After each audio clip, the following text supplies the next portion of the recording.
مساء الخير، اسمي أيمن مهنا، أنا المدير التنفيذي لمؤسسة سمير قصير. سعيدين بمناسبة اليوم العالمي لحرية الصحافة اللي بيصادف 3 أيار مايو إن نستضيف صحفية ومحامية. هي وفاء بن حسين من تونس.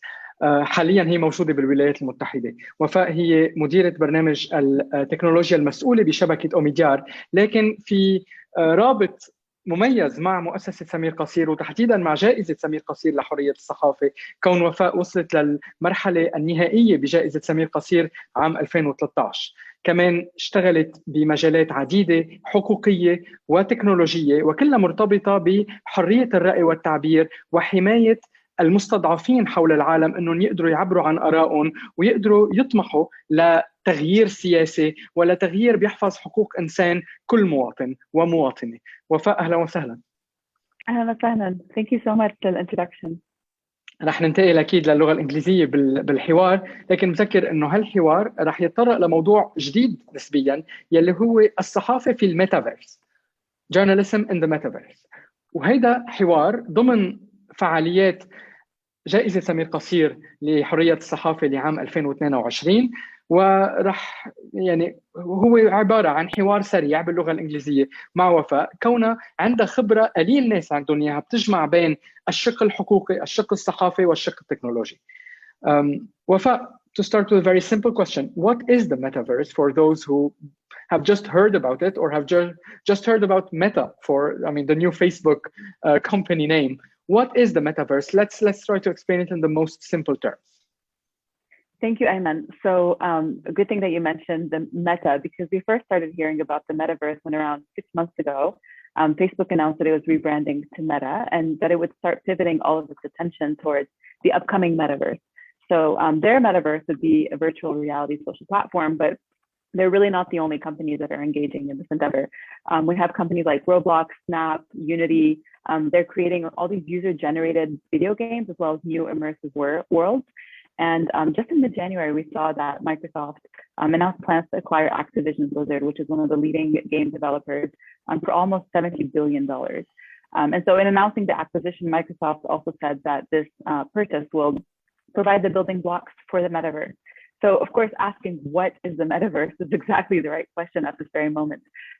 There was an article that was written a few days ago by, I believe his name is Eric Ravenscraft from Wired Magazine, and he said that we should try to replace the word, or at least mentally replace the phrase metaverse in a sentence with cyberspace, and that 90% of the time, the meaning would not substantially change. This is because the metaverse is a mix of different types of immersive technologies that include virtual reality. That is, for instance, characterized by persistent presence that exists even when you're not necessarily playing or on the social platform. It also includes augmented reality, such as a type of technology that combines the digital and the physical worlds together. However, it doesn't really require that these spaces be exclusively accessed through like a headset or like a video gaming platform. They could also be accessed through a PC or even your cell phone in some cases, of video games, for example. So the metaverse, really, to answer your question, doesn't really represent a new technology per se, but more of a shift in how we as users interact with this technology.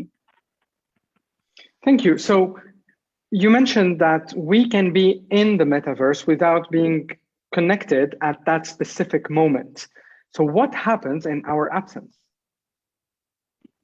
So essentially, the world keeps going on. It's as if it's a real space. So as a journalist, for instance, this represents an opportunity because you're able to discuss matters with an individual where you would not be able to speak with them. And this goes beyond just a video call like you and I are having, because the journalist, for example, would be able to be completely immersed in the experience. And depending on how the technology advances, they might even be able to touch things and smell things and kind of really be where the interviewee is. So it continues to exist even when you're not necessarily on or online.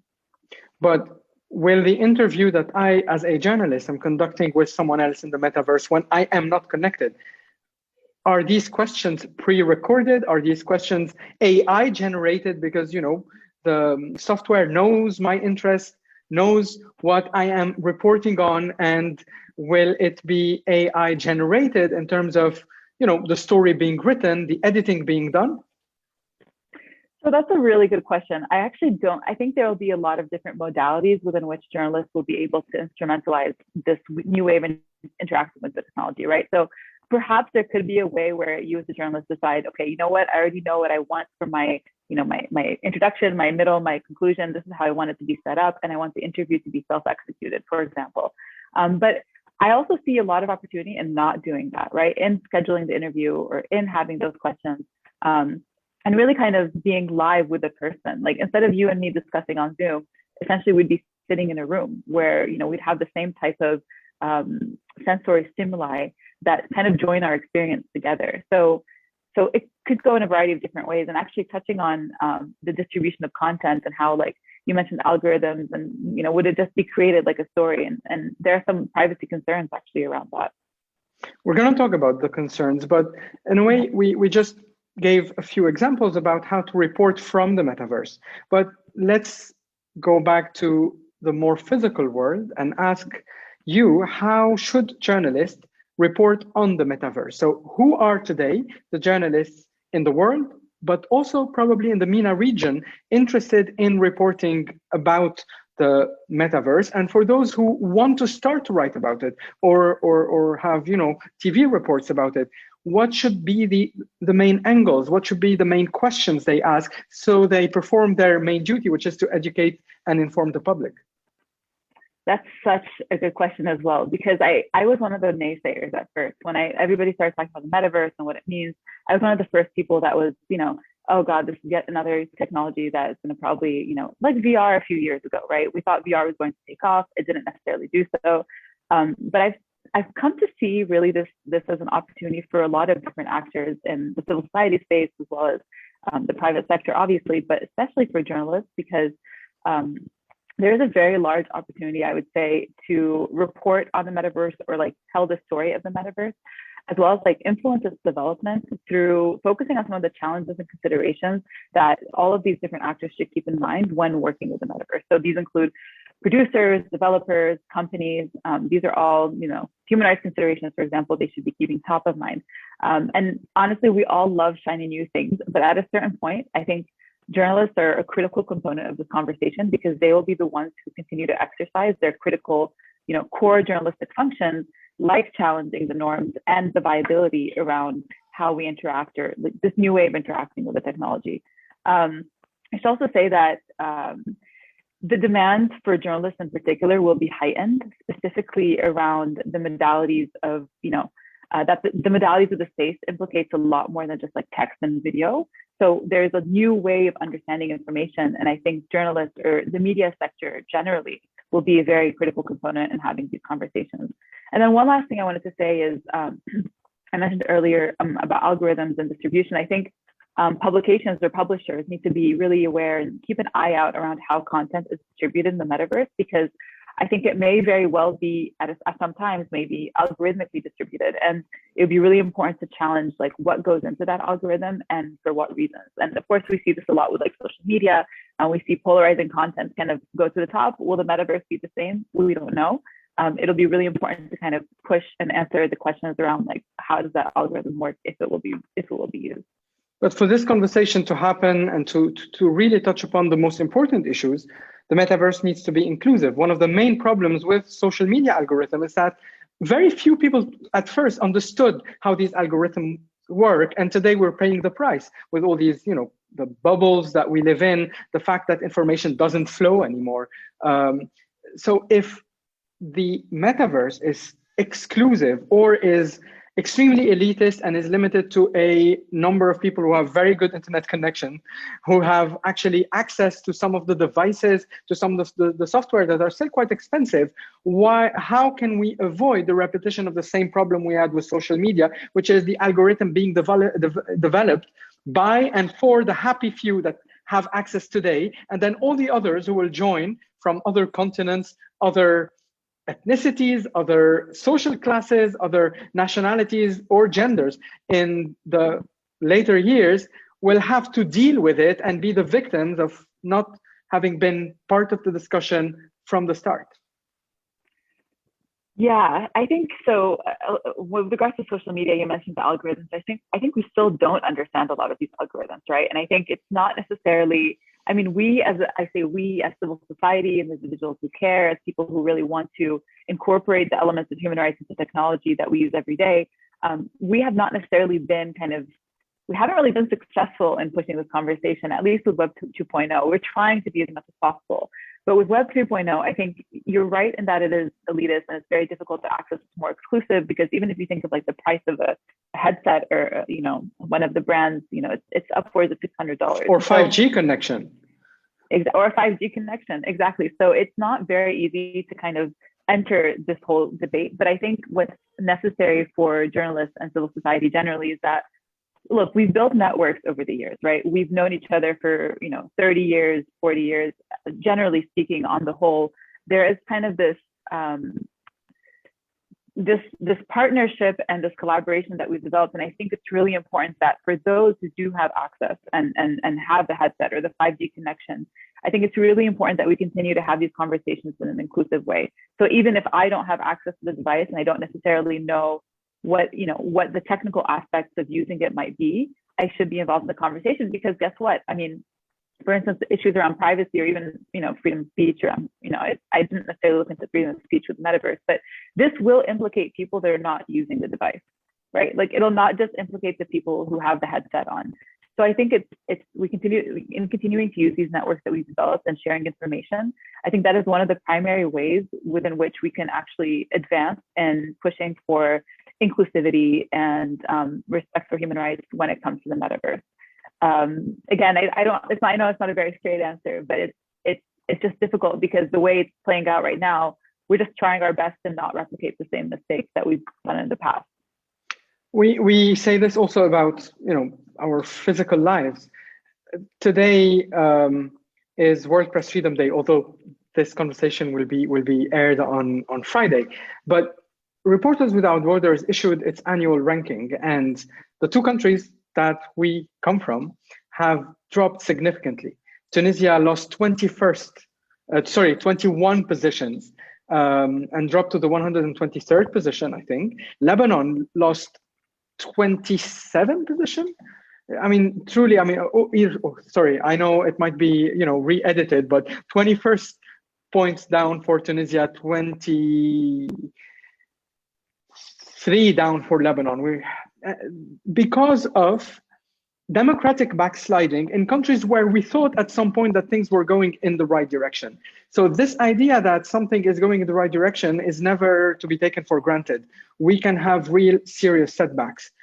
And today the setbacks are not only because of the police jailing journalists, or in the case of Lebanon, the return of assassinations.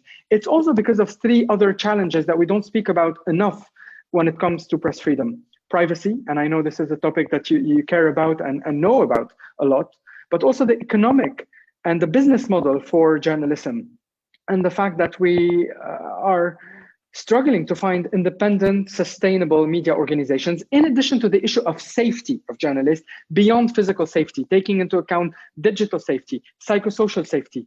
These three issues, let's look at them and try to immerse ourselves in the metaverse.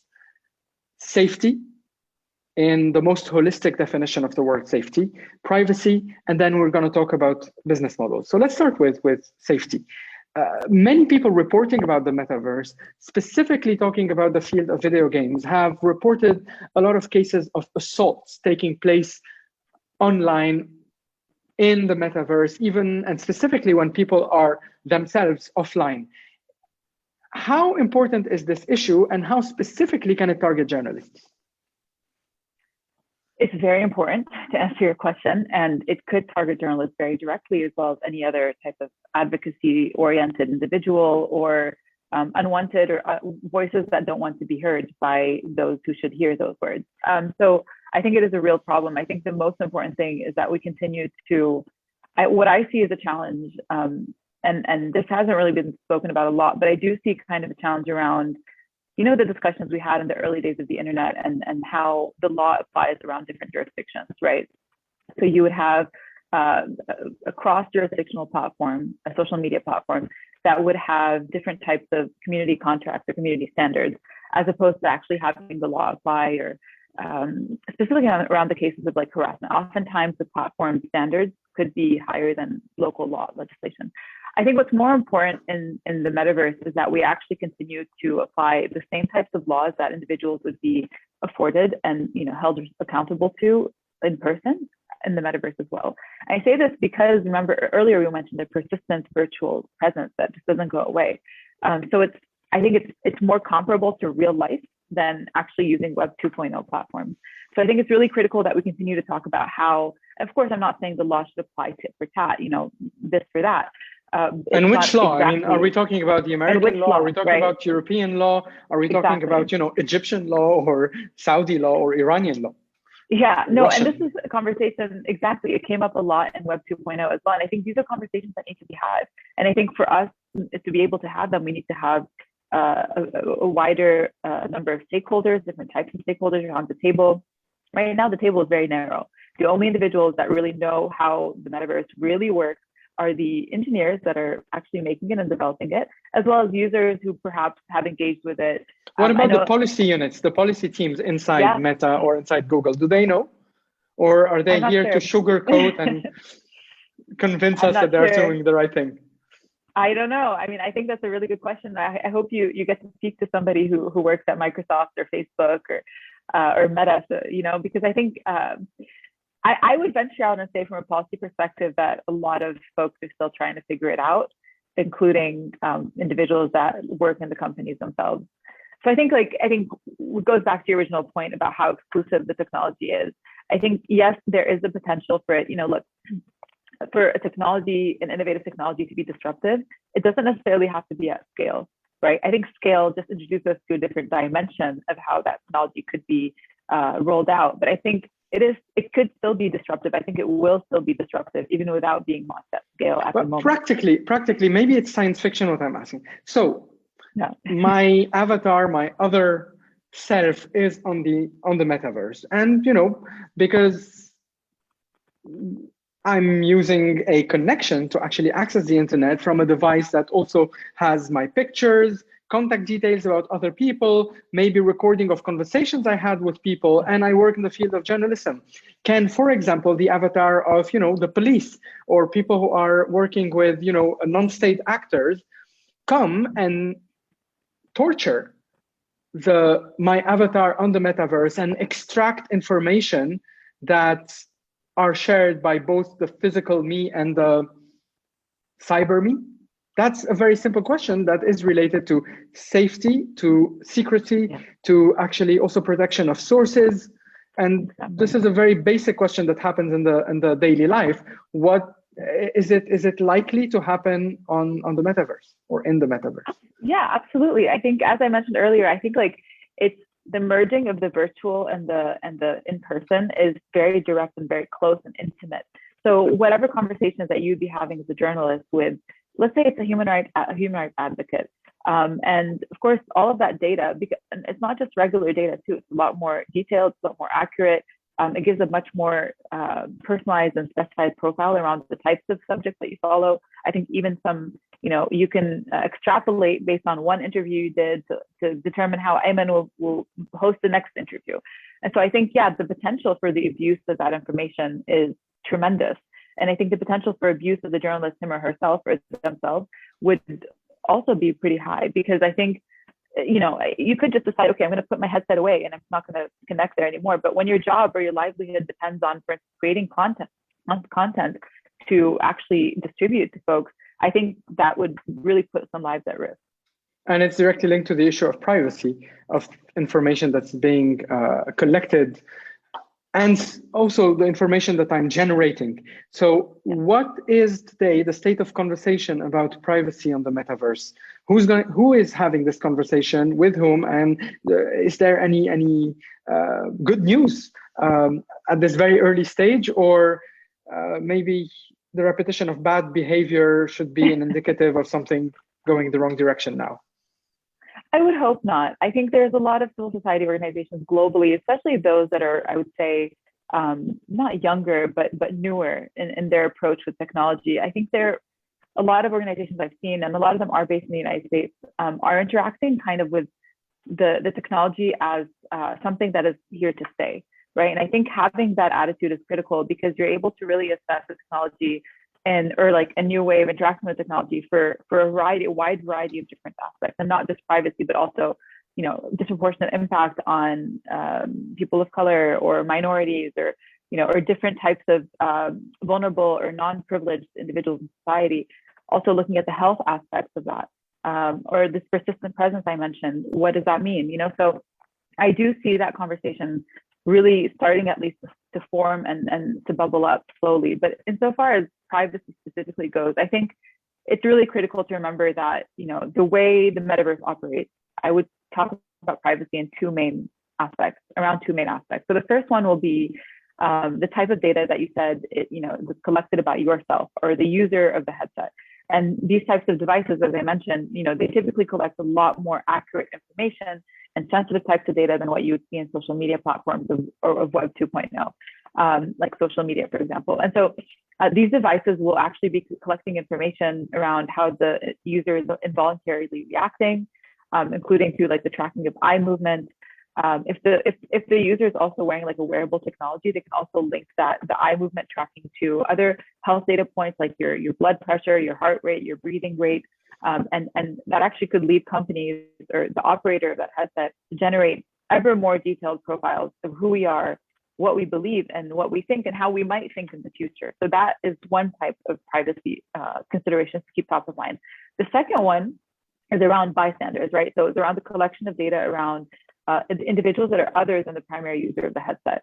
And it would be individuals that they're interacting with or individuals that they're not interacting with at all, that are just standing by. And it includes anyone that the primary user is seeing. And so I think the consideration we have to kind of, you know, tease out here is, will everybody eventually be seen, right? Like, is everybody going to be tagged? Like, okay, so I don't have a headset or I don't have a device to access this new way of interacting with technology. Does that mean that I will eventually because everybody else will be seeing me, will I have a tag? What does that mean? What does that tag say about me? Would it say my name? Do I have an avatar? Is it just a physical person? Is there any consent around whether I would like to be recorded or not?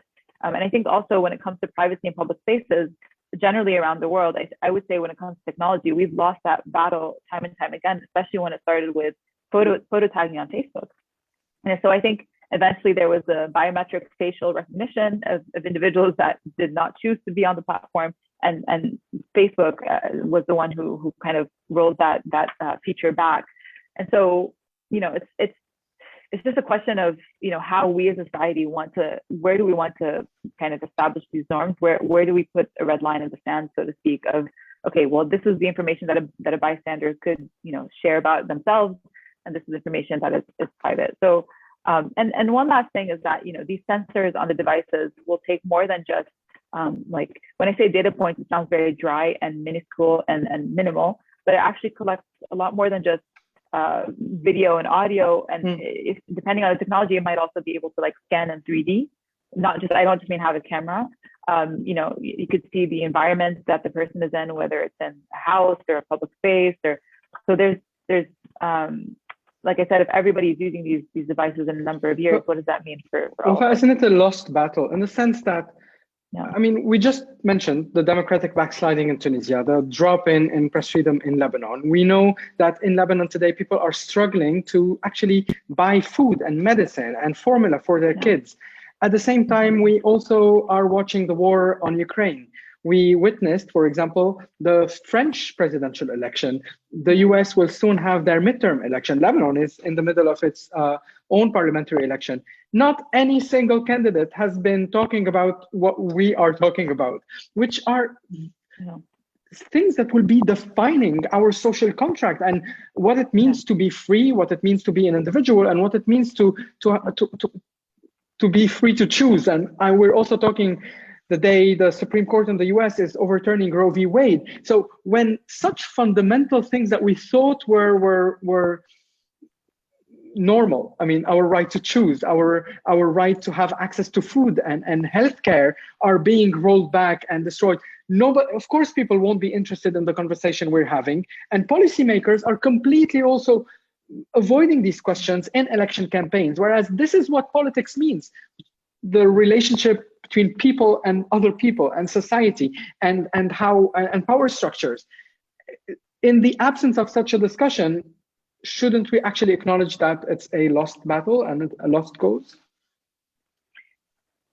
I don't think so. I wouldn't say it's a lost battle or a lost cause. And I think the fact that politicians globally are not really speaking about these topics speaks to the fact that a lot of them, and I hate making generalizations like this, but many of them are actually instrumentalizing the technology to their benefit or to their opponent's detriment.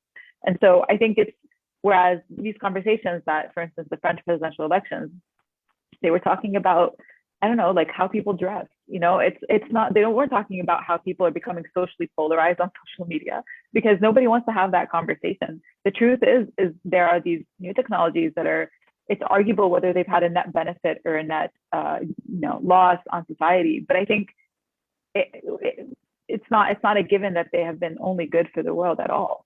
And I think the types of social polarization that they're causing, I would say the lack of being plugged in socially, like you would see something on social media and it's completely removed of any context, and that gets a million different retweets or a million different whatever shares.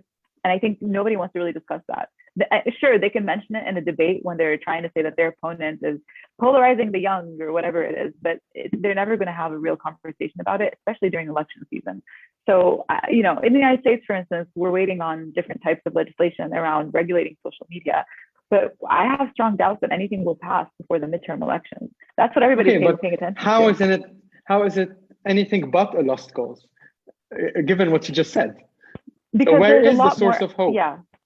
The source of hope is outside of politics, in my opinion. Sure, it could eventually, I think what we're doing as civil society is critical, because we're a civil society, as companies, as researchers, but more specifically, civil society and researchers.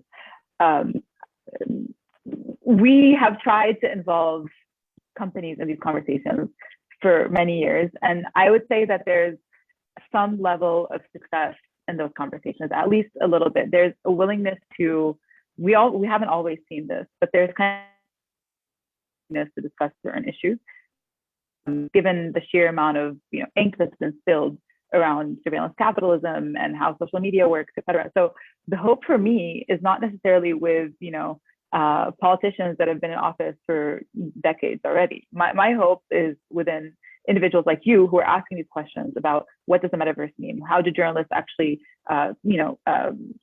execute their core journalistic functions in the space, et cetera? Those are the questions we should be asking. But I'm not going to lie. Like, I do think that educating legislators is really, really important if they'll listen, right? My last question, sorry. Yeah. Go on. No, as you mentioned, there are more important. There's very important issues that a lot of legislators are looking at these days, such as the lack of, in Tunisia, it's like there's no bread, right? Like there's a grain shortage because of what's happening in Ukraine. So there's a lot of different things happening in the world. But I do think that continuing to educate those that ostensibly represent voters will be a critical thing moving forward. And my last question is about money. Business models. So on two levels, what is happening economically in terms of transaction in the metaverse?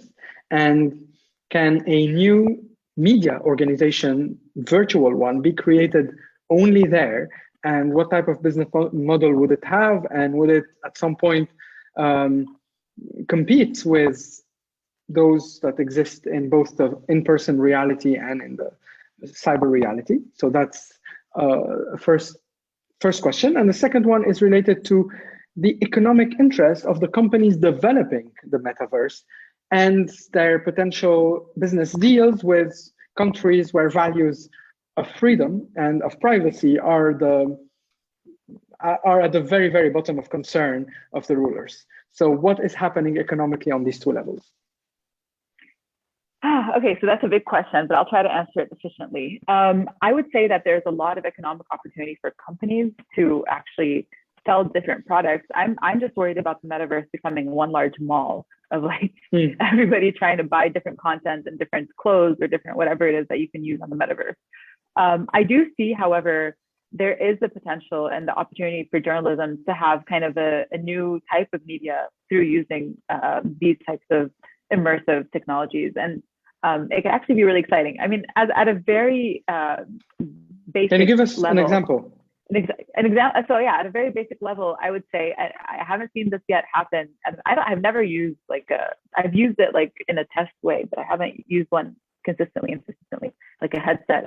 But at a very basic level, I know that, for instance, the New York Times, way back when, like maybe 8 years ago, did this like virtual reality type of, I don't know if you remember, they had these documentaries that they would go on the field and you would wear this headset and you'd have the sound. I mean, that's very primitive, very basic. But I think taking a Syrian media organization, ISML, did it to report on developments during the Syrian war with some of their reporters using 360 cameras that allowed us to actually watch an entire report in a very innovative way because we were able to decide which angle of the story we wanted to watch. So this is one example.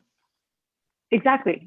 That's a perfect example. So I think the technology will continue to improve. And I think also there's a lot around well-being. There's a lot around like different types of subscription models that users can kind of subscribe to and plug into. It could be like a sleep meditation or something that uses a full range of sensory experience to actually get you to sleep, for example. I mean, there's a variety of different creative ways of new ideas and expression. And I think that the metaverse does kind of open the door for that a little bit. And I think the second part of your question was around the business model or of the big companies developing the technology. Yeah. Well, when you have a market as big as China or opportunities as lucrative and as what is being offered or actually designed for Saudi Arabia, how concerned should we be? I think we should be concerned. And I think the problem is, as you mentioned before, like these are relatively exclusive conversations. And I think, so one other stakeholder group we haven't mentioned at all in this conversation are creators or content creators. And I think they will actually begin to represent a significant point of leverage when it comes to these conversations. And we, as individuals who work on these issues in social media, should actually tap into those sources more, because I think they will be the ones who really know, what are the real challenges associated with the metaverse? What does discrimination look like on the metaverse? What does it mean to have a type of content be harassed? What does it mean to have the algorithm decide that Ayman's content doesn't get to the top, et cetera? So I think these are a lot of questions that you and I are not familiar with the answers to. And I think looking at creators and what they're kind of experiencing at the moment and that will continue to experience in the future will be a really important thing to look at moving forward.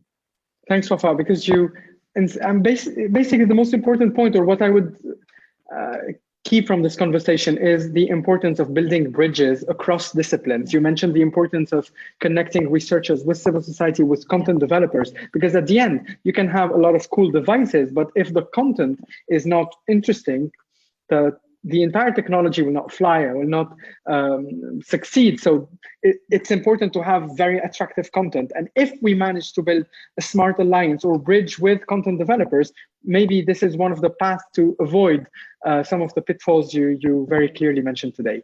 And in a way, this is a new space that we should keep looking at, but also not only looking at from outside, try to see what's happening inside to detect opportunities, because maybe also some freer conversations can take place there, away from the direct surveillance of the old man governing our region and sending our friends to jail.